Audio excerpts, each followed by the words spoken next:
Tuesday the 5th of August is another day that doesn't have too many huge releases on Steam. However, I have found 7 new release games that I think are worthy of your attention. My name is Beggles, we do this nearly every day. If you could subscribe, leave a comment, like, I would appreciate it. Let's start with Demon Slayer, The Hidden Kami Chronicles 2. We will be destroying demons with the power of forged bonds. Tanjiro Kamados Battle will once again unfold. This is an anime action 3D fighter.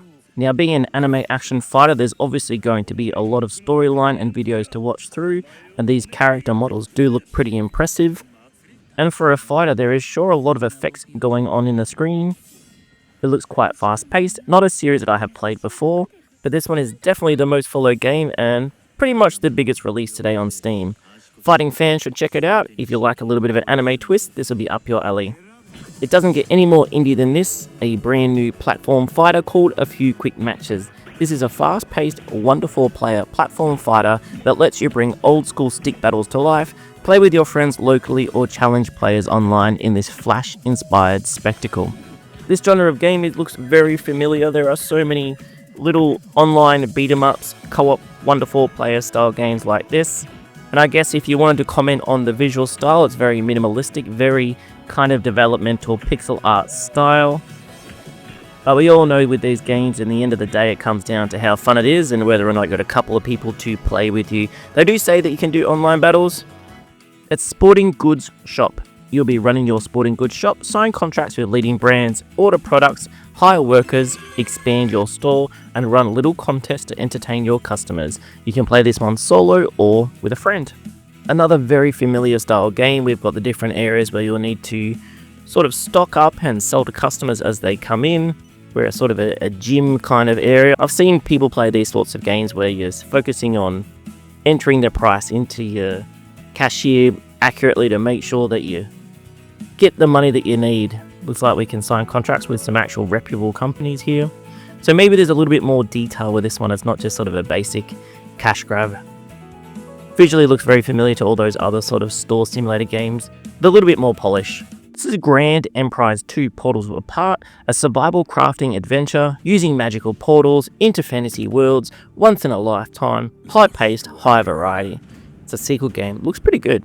Crafting, survival games, a dime a dozen at the moment, although I must say that I do like the visual style of this, and the portals between different worlds is quite interesting. Looks like there's a few different areas to play through. This is actually more impressive looking than I was expecting. It's an underwater area. There's lots of detail here, although that little ship's not the greatest visual thing I've seen. I think this one could be perhaps a little sleeper game that ends up being a lot more popular than people were thinking. That's Grand Emprise 2 Portals Apart. This is Obscuro Blossoms Glow. Join Celine in a charming platforming and puzzle adventure where her ability to absorb and emit light from various flowers is key to activating mechanisms, overcoming obstacles and navigating through environments that adjust depending on how you wield the light. I love the look of this one. It's a very slow-paced, serene kind of atmospheric game here. Some lovely visuals, quite minimalistic. Looks like one of those games that's like half game, half enjoying the art and the process of how it's been made. Simplistic music.